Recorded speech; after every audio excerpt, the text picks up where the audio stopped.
Hello दोस्तों, UPPSC 2023 ठीक है, मेंस के प्रीवियस ईयर्स क्वेश्चंस हम डिस्कस कर रहे हैं। ठीक है, तो इसमें पेपर 1 का हम स्टार्ट कर रहे हैं। पेपर 1 to 6 जाएंगे हम। ठीक है, अभी 2023 पेपर 1 to 6, फिर ऐसे 2022, फिर ऐसे 2018 तक। ठीक है, तो आज हमारा डे 4 है, इसलिए हमारा क्वेश्चन भी 4 है। और ये क्वेश्चन आप देखिए, अपनी टेक्स्ट बुक में लिखिए, फिर उसको सॉल्व कीजिए, फिर यहाँ से आंसर चेक कीजिए कि इसमें क्या इम्प्रूवमेंट हो सकता है और क्या डिलीशन हो सकता है। और आप अपनी मैंने आपको बार बार बताया कि आप अपना सजेस्ट कर रहा हूँ मैं आपको कि आप अपना क्वेश्चन बैंक तैयार कीजिए।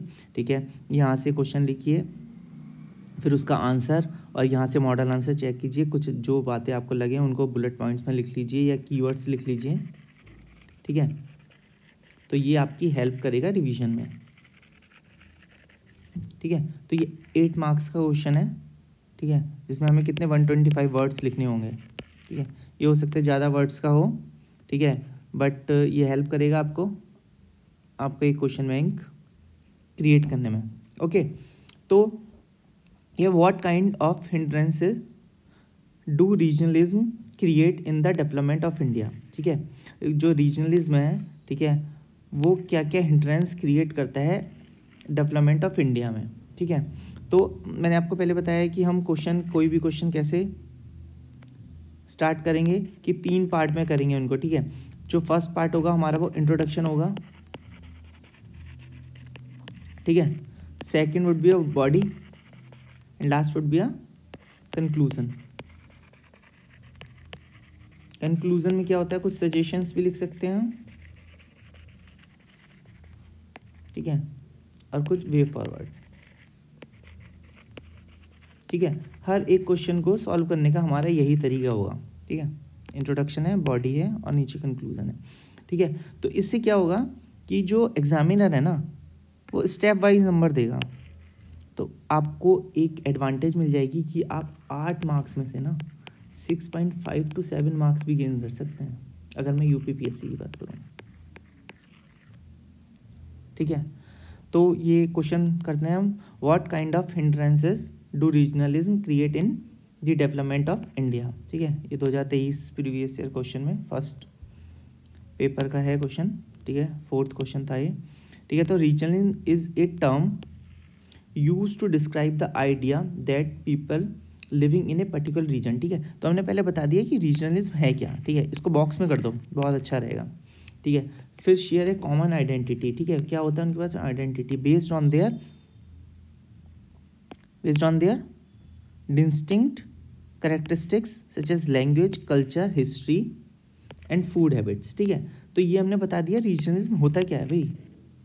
ठीक है, उसके बाद हम body the problem of regionalism. मैं सजेस्ट करूँगा ये जो क्वेश्चन होता है ना, तो ये क्वेश्चन में ये जो आपसे कीवर्ड्स होते हैं जो पूछे जाते हैं, आप इनको ही हेडिंग बना दो यहाँ पे।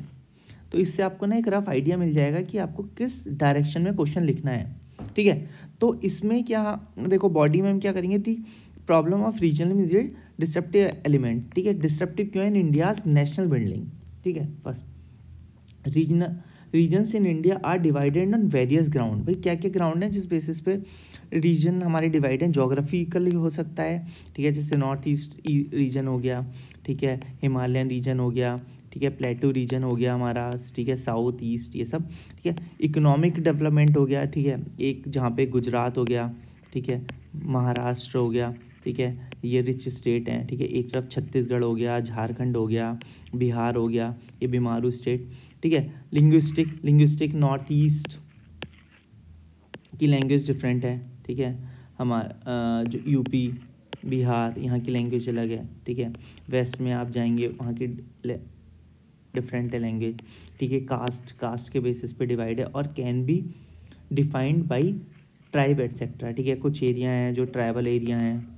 ठीक है, ठीक है, प्रेसिडेंट के पास पावर होती है कि वो एक पर्टिकुलर जो क्या एरिया है या पीपल हैं उनको ट्राइबल की कैटेगरी में डाल दें, ठीक है। इन 1950s की state were recognized mainly in linguistic basis, ठीक है। जैसे आंध्र प्रदेश क्रिएट हुआ था, केरला, तो ये सब क्या था, लिंग्विस्टिक बेसिस पे क्रिएट हुए हैं, ठीक है। तो positive effect of regionalism in India, ठीक है, क्या क्या जो इफेक्ट है रीजनलिज्म है ना, ये पूछा है, ठीक है। तो उसके क्या क्या इफेक्ट हैं, देखो पॉजिटिव भी होते हैं और नेगेटिव इफेक्ट भी होते हैं, हर चीज़ के दो पार्ट होते हैं, ठीक है। तो क्या है, preservation of culture tradition, positive क्या है रीजनलिज्म का, ठीक है, preservation of culture and tradition, ठीक है, कि एक पर्टिकुलर एरिया में अगर कोई कल्चर क्या कहते हैं फॉलो हो रहा है, तो उस एरिया में वो कल्चर डेवलप्ड होगा, ठीक है, जिससे उसकी एक डिस्टिंक्ट आइडेंटिटी बनी रहेगी, ठीक है। तो regionalism helps to preserve the unique culture and tradition as a people are able to express and celebrate their regional identity, ठीक है।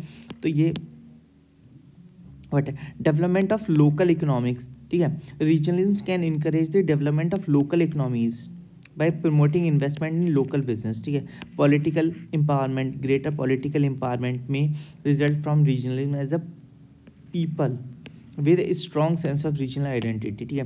प्रमोशन ऑफ डाइवर्सिटी, तो ये हमारे पॉजिटिव एस्पेक्ट्स हैं। अब नेगेटिव एस्पेक्ट्स क्या हो सकते हैं, टेंशन एंड कन्फ्लिक्ट, रीजनलिज्म में led to a tensions and conflict between different reason.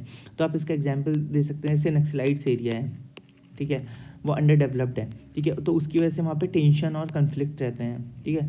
अभी मणिपुर वाला केस, तो ये सब चीज़ें हैं जिसकी वजह से रीजन की वजह से टेंशन भी आती है, ठीक है। मार्जिनलाइज ऑफ माइनॉरिटी ग्रुप, ठीक है। अब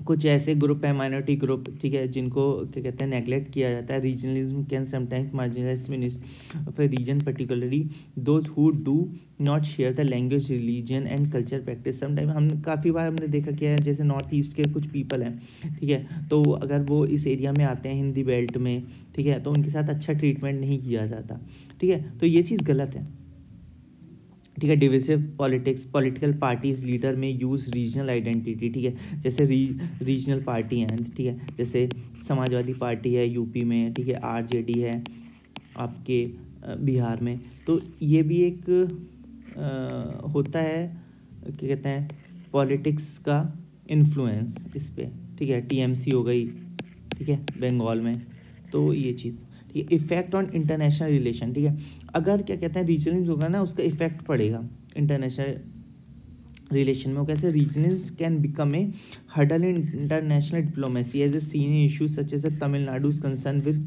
Sri Lanka, West Bengal dispute in Bangladesh, ठीक है। तो ये हमने इसमें बताया था हिंड्रेंस, तो ये हिंड्रेंस हो गई, ठीक है। तो उसके बाद क्या करेंगे, अब हम कंक्लूजन लिखेंगे। देखो कंक्लूजन लिखना ना,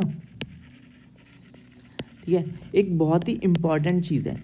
क्यों है भाई, आप जब एग्जामिनर को आपने ये तो बता दिया, ठीक है, तो आपको ये भी तो बताना पड़ेगा कि भाई क्या क्या चीज़ें हैं, मतलब क्या क्या वे फॉरवर्ड हैं, ठीक है, क्या क्या सजेशन है, जो अगर आपको पता है कि कोई कमेटी ने कोई सजेशन दिया है या कोई वर्डिक्ट आई है ऐसी रीजनलिज्म के ऊपर, ठीक है, या कोई भी ऐसी रिपोर्ट है, ठीक है, तो इससे एक आइडिया मिल जाएगा कि भाई क्या कहते हैं रीजनलिज्म को कैसे हम अच्छे से रिजॉल्व करें इस इशू को, ठीक है। और यही काम उसका होता है एक सिविल सर्वेंट का, ठीक है, कि आप कैसे एमिकेबली इशू को रिजॉल्व करते हैं, ठीक है। तो regionalism in India is rooted in the diversity of countries language culture, ये फिर से बता दिया भाई कहाँ से रूटेड है, ठीक है। Regionalism is a political ideology that attempt to advance the cause of the region. It is motivated by a sense of duty toward specific area with a population of homogeneous in term of culture, social and ethnic aspiration, ठीक है।